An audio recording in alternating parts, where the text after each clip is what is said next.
Hello, I'm Brian Odom. I'm NASA's chief historian, and I would like to welcome you to today's conversation. In honor of Asian American, Native Hawaiian, and Pacific Islander AANHPI Heritage Month, I have the pleasure to be joined by U.S. Navy Lieutenant Commander and NASA astronaut Mr. Johnny Kim and NASA Headquarters AANHPI Employee Resource Group co-chair Ms. Anita Day. Thank you both for joining for today's conversation about the contributions of the AANHPI community to the history, culture, and fabric of the United States. This year's AANHPI Observant Month theme is Visible Together. It is set by the White House Initiative on Asian Americans, Native Hawaiians, and Pacific Islanders and the Smithsonian Asian Pacific American Center. This year's theme invites us to all reflect on the power of community and allyship. Johnny, when you hear visible together, what resonates with you the most? How important is that message? I think you said it really well. When I hear visible together, I think of community, I think of allyship, I think of working together to accomplish a goal. And those are the words that I feel when I hear that phrase. Okay. Anita, as NASA Headquarters Employee Resource Group Chairperson, can you tell us about how NASA makes the AANHPI community experience visible to the world and how the community experiences NASA? Yeah, sure. So the NASA staff is 8.7% AANHPI. So that's in contrast to the civilian workforce being almost half of that Asian American. So that tells me NASA is a good, safe place for us to be generally. We are proud of our work. We are proud of being at NASA, but we're also proud of our cultures and our different identities. So it would be really amazing for society, but also the agency, to be able to see us as more than just Asian American, Native Hawaiian, Pacific Islanders, to be able to see all the different countries we come from. And once people are able to see us in that way as these individuals, I think it'll be easier to have us in roles of leadership as well. I said that the AANHPI population at NASA is 8.7% of the population, but we are only 4.6% of the SES and other executive positions. So, you could say there's a bamboo ceiling at NASA, but I'm very, very pleased that the agency has been working on this, and we have been working with various offices on some policy solutions.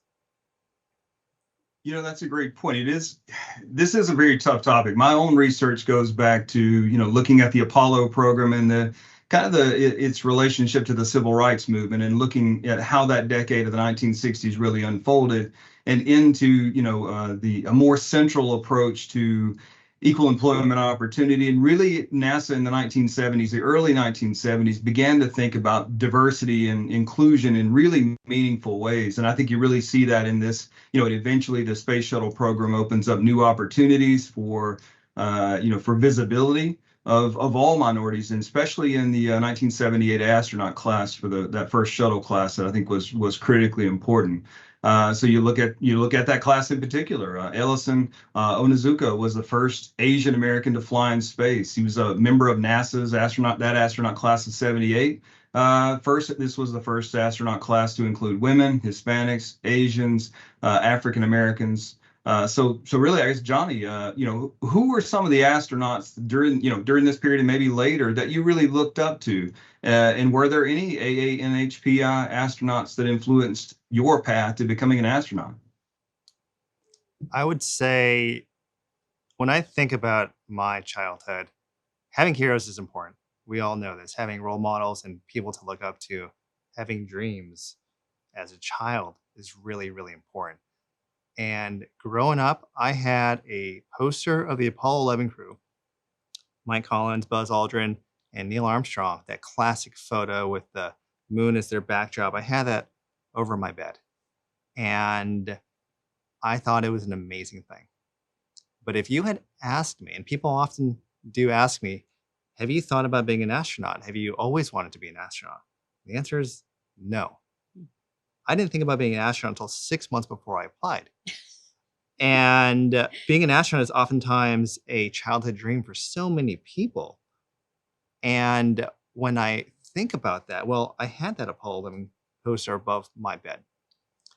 And I thought being an astronaut was one of the coolest things you could ever do, to be a hero and positively impact the world. But I never once saw myself doing that. And it's just as simply because I never could relate to that. I never saw any Asian Navy SEALs. I didn't know of any Asian American astronauts. And so that's just not something that I grew up thinking I could do. And it's important to have those role models, to have those heroes that we can relate to. So to answer your question, I admired all sorts of astronauts. But was there a particular Asian American astronaut that I knew about or aspired to be like? The answer is no. I wish I did. And that's what I am very proud to be part of NASA's workforce today, that represents a much more modern America with a diversity of backgrounds from all walks of life, all races, creeds, and colors. And we're all working towards the same mission of exploring space for the betterment of humanity. Good answer. Good answer. So kind of continuing that a little further. So we know that minority groups can face all sorts of stereotypes.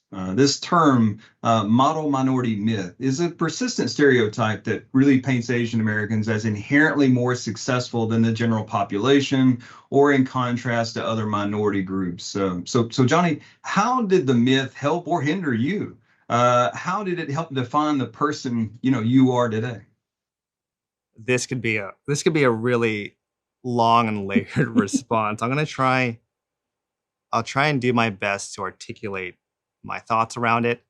It's a particularly really sensitive question and topic, and I don't know if I'm particularly qualified to answer that or even articulate that. So no one should ever be put in a box. No one should ever have labels attached to them. And I've certainly felt growing up like I lived in a box. I had a square that I had to color inside, and I had to stay within that. And people will always have expectations based on the way you look, where you're from, your gender, your race, your creed. Glass ceilings are everywhere. And it's up to the pioneers to break through those glass ceilings. And that's what we do. And we do that well at NASA. The glass ceilings exist everywhere. And the model minority myth is just another version of that glass ceiling. You simplify someone's experience base, their capabilities, who they are as a person, their identity inside a very small box. And if you go outside of the box, you're not part of that identity, or you're doing something abnormal. I've never been one to follow that kind of thinking. And when I wanted to join the Navy to become a Navy SEAL and enlist at the age of 18, I strayed far from that path, from what certainly the Korean American community and a lot of people who knew me felt that I should stick on. It's like, no, you should maybe go to school to be a doctor or an engineer. It's like, no, I want to serve my country in a way that I feel I'm called to do, and that's to be a warrior at that phase of my life. And whether the model minority myth, one thing I often hear is, oh, that's a good stereotype. Well, there's no such thing as a good stereotype. Stereotypes paint labels and boxes, and America is about becoming the very best you can be, smashing through barriers and accomplishing the best that you can. And when we do that, Americans accomplish great things. And for so many reasons is why the model minority myth is what it is. It's a myth, and it is also not very conducive or productive for Americans accomplishing great things. Excellent. Excellent point. Anita, so, coming from your perspective, would you say that model minority myth presents challenges for the AANHPI community in the workplace? And if so, can you elaborate and share how the community has to, overcome those challenges? Yeah, sure. But at first, I have to say that Johnny, that was an amazing laying forth of what the myth is and how detrimental it can be. Um, so, like I said, it's a tiresome myth, and I think it's so incredibly damaging to those of us who are just trying to be ourselves for better or for worse. For a myth to say that you're always perfect is really stressful. In the workforce, though, at the workplace, it's damaging because people can use it to sweep away the idea that there is discrimination against a certain group, in this case us. You guys are fine. You've got it covered. No, I have heard stories of people who should have been promoted and they weren't. People whose reviews should have been higher than they were. Um, Overcoming the myth is very difficult. It is persistent. And what's interesting is a lot of people haven't heard of it, even people working in this space talking about diversity. So that's why I'm incredibly grateful that you were willing to talk about it today and we can just raise awareness of what this is. I will say, when I'm feeling stronger, I do try to think of it as a advantage almost, because I think it gives me privilege. It gives me the ability to say things that maybe other minority groups may not feel comfortable saying. If I'm seen as one of the good ones, maybe I can speak some truth where other people feel like they can't. So. That reminds me of something we talked about: allyship. Yes. Being a good friend, being a buddy, a teammate, a comrade, whatever you want to call it. Advocation will always be stronger and more meaningful when it's coming from someone that's not you. Yes. That's not benefiting from such advocacy. Yeah. So I completely understand what you're saying when you say that. And the other employee resource groups at headquarters and across the agency have been wonderful. And we all try to lift each other up in this process. So I'm happy to use some of my voice in that. I think those, you both excellent points on that. And I think it's something that, from someone who seeks to be an ally, really something that you would take as, oh, well, that, like you said, Anita, that's a positive, right? That this can't be a negative issue. So to hear people talk about this openly and just have that conversation and really inform people of perspectives they may not have thought, that somehow that this positive stereotype can be a negative, just like what you said, Johnny, that all stereotypes are problematic in lots of different ways. So consciousness, having a conscious, of this issue, I think is important. So thank you both for that.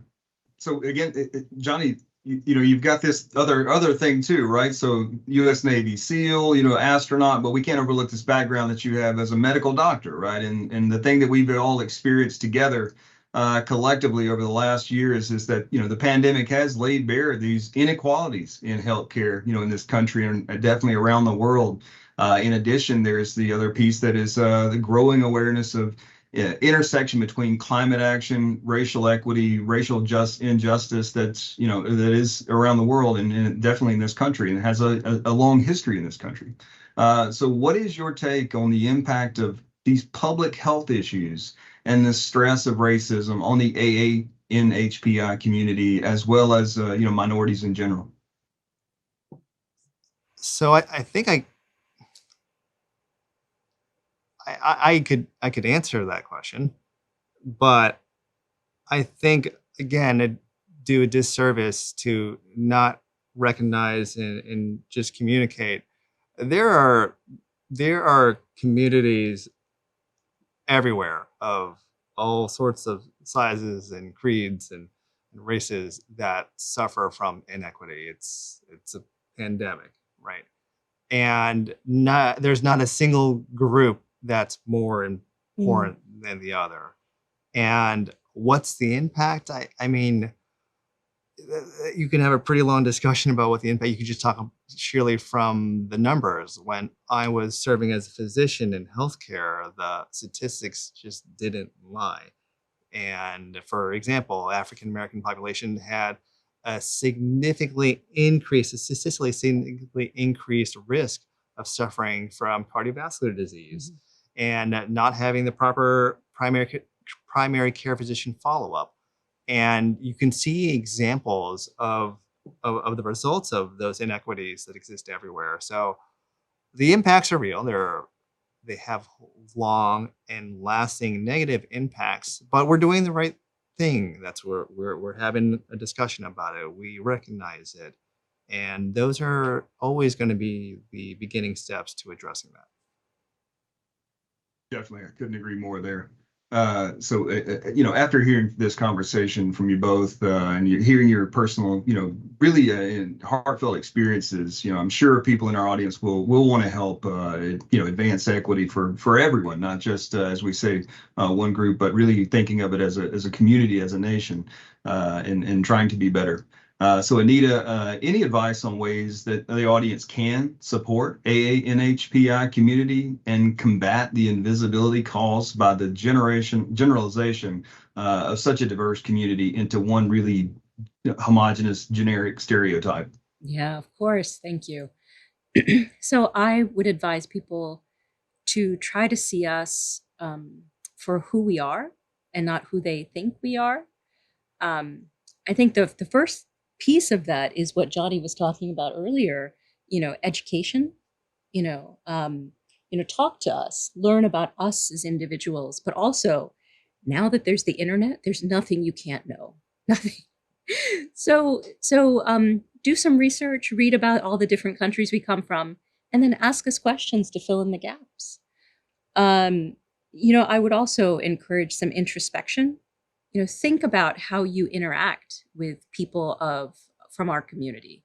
Are your thoughts colored by a stereotype, whether it's the model minority myth or something else? If there is a stereotype in your head, it's okay. We all have stereotypes about all sorts of things.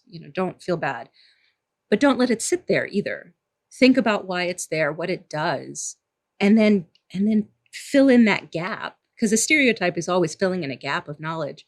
Fill it in with the education, knowing somebody or doing some reading. And finally, I would say speak up. When you see discrimination, say something. When you see something, say something is not just doesn't just have to be a Homeland Security motto. When other people speak up, when allies speak up, they're striking a powerful blow against a systemic problem. Definitely couldn't agree again. That's such an excellent point. And I hate to close this out. I really want to keep this conversation going. I think we could really talk about all these issues and really come to, really expand on it. But I'll stop there and thank you both, for sharing these insights and, on history, for gathering with us today in honor of AANHPI month. As being a NASA chief historian, I've got an incredibly cool job. But one of the things that I really have focused on is looking at that issue of, just these issues in general. And because I think that the agency, definitely, if we're going to just zero in on the importance of this history to the agency and the work that we do, human space exploration, scientific discovery, these are critical pieces of it. If we don't learn from this past and learn that the issues we're dealing with today, people have dealt with these issues, right? What solutions have they come to? What steps have they taken? And what has it led to? And just understanding this shared past, and that all good solutions, will come from this ability to move past these stereotypes and to really do something great. So again, I appreciate it, from a history side, but definitely appreciate it from just the thinking about this as a bigger picture. So we ask our viewers to join us in reflecting on what it means to be visible together and take part in an upcoming AANHPI event and engagement to discover the history, their contributions, and diversity of culture. Also, be sure to visit the Faces of NASA website on the screen to learn more. Thank you both. You're welcome. Thank you. Thank you.